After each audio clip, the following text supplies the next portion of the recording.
Mister CEO की daring wife episode 5। Please like comment और subscribe करना ना भूलें। Thank you. जब वह बॉडीगार्ड वापस आया तो उसके साथ 2 नर्सें भी थीं। ब्लड डोनेट करने का प्रोसेस जल्दी ही ख़त्म हो गया। रिया, तुम ठीक तो हो? मीरा ने परेशानी से पूछा। मैं ठीक हूँ, रिया ने हल्की मुस्कान के साथ उसको जवाब दिया। उसी वक्त नर्स अनार का जूस ले आई। जूस पीने के लिए मीरा और रिया कॉरिडोर के बाहर वाली बेंच पर जाकर बैठ गए। डॉक्टर्स ने मिनट मिलने के बाद ऑपरेशन शुरू कर दिया था। मीरा, तुमने अभी तक नहीं बताया कि ये सब कैसे हुआ और तुम्हारा कौन सा भाई जख्मी है? अर्नब भैया, मीरा ने एक गहरी सांस लेते हुए कहा। रिया मीरा को बचपन से जानती थी, मगर उसे याद नहीं था कि वह कभी भी उसके बड़े भाई से मिली थी। लेकिन ना जाने क्यों अर्नब भैया सुनकर उसके दिमाग को एक धक्का सा लगा। उसे ये नाम बहुत अपना सा और जाना पहचाना लगा, जैसे वे इस नाम को बहुत अच्छी तरह परिचित हो। एक्चुअली सबको लगता है कि अर्नब भैया का एक्सीडेंट हुआ है, मगर हम सबको लगता है कि ये सच सोची समझी साजिश है। मीरा ने एक गहरी सांस लेते हुए उसे बताया। रिया को लगा किसी ने उसका दिल मरोड़ दिया हो। मीरा को गले लगाते हुए उसने उसका सिर अपने कंधे पर रख लिया। मुझे पता है मुझे परेशान नहीं होना चाहिए। ऐसे हादसे तो पावरफुल फैमिलीज़ में होते रहते हैं, मगर ये फर्स्ट टाइम था जब भाई की हालत इतनी गंभीर हो। 27 साल की छोटी सी उम्र में अरबों की संपत्ति का मालिक होने की वजह से अर्नब पर ऐसे हमले अक्सर होते रहते थे। वह हमेशा इसके लिए तैयार भी रहता था। क्या होगा अगर अगली बार वे लोग कामयाब हो गए तो? मीरा अपनी इस सोच पर कांप उठी। रिया ने उसको कसकर गले से लगाते हुए कहा, मीरा ऐसा नहीं होगा। तुम्हारे भाई के हाथ में अंडरवर्ल्ड और मिलिट्री दोनों की पावर है। जिसने भी ये काम किया है वह बचेगा नहीं। लेकिन कोई अगर मगर नहीं, अपने भाई पर यकीन रखो। रिया को पता था मीरा हर बात में ज़्यादा सोचती थी। इसी तरह टाइम गुजर गया और डॉक्टर ऑपरेशन रूम से बाहर आए और सबको खुशखबरी देते हुए कहा, वे बिल्कुल ठीक है और 2-3 दिन में उनको होश आ जाएगा। हमने उन्हें बीबीआईपी वार्ड में शिफ्ट कर दिया है। आप वहां जाकर मिल सकते हैं। इस हॉस्पिटल में बीआईपी वार्ड मिलना बहुत मुश्किल और कॉस्टली था।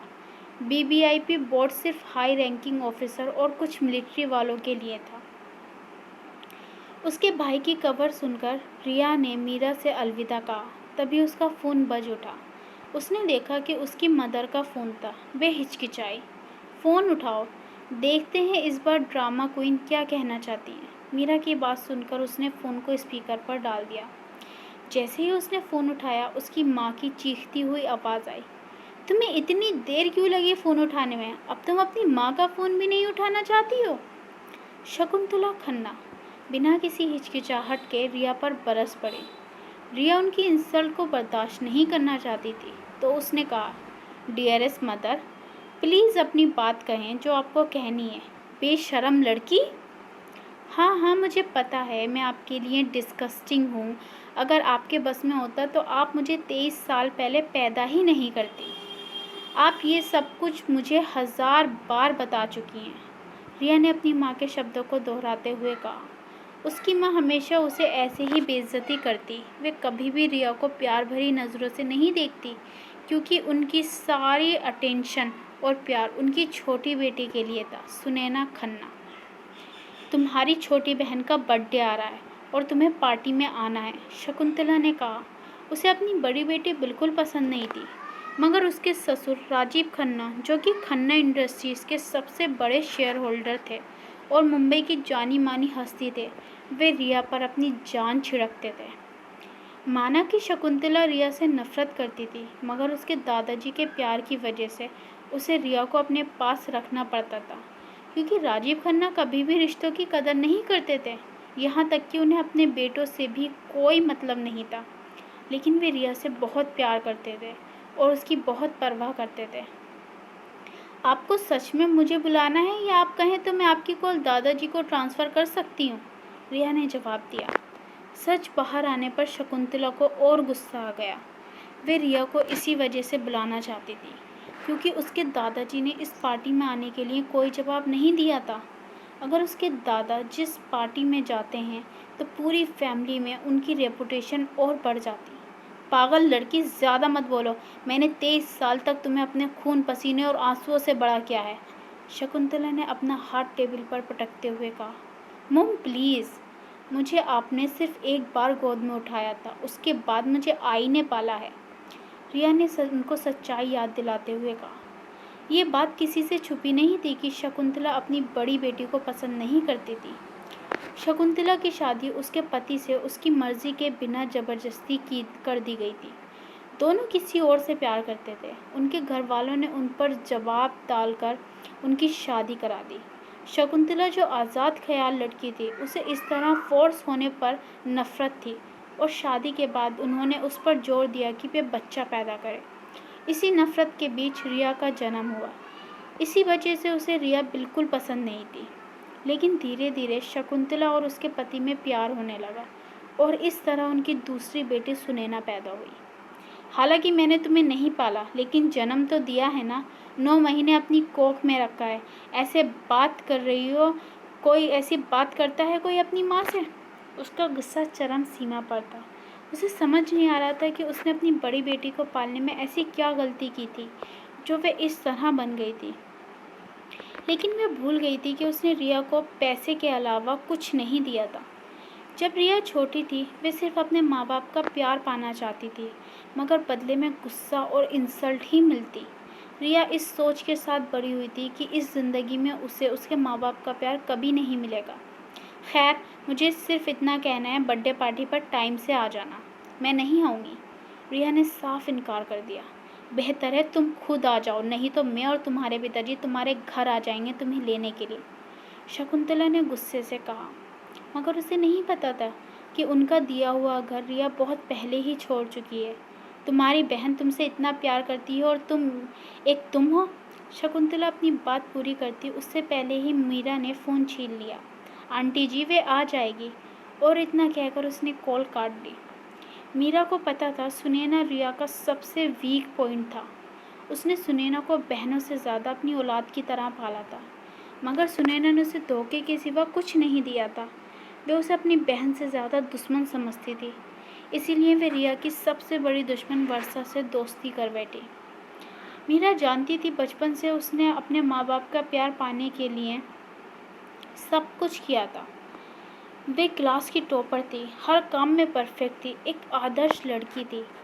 उसने अपने पापा की ख्वाहिश को पूरा करने के लिए बचपन में दिन रात पियानो सीखा था।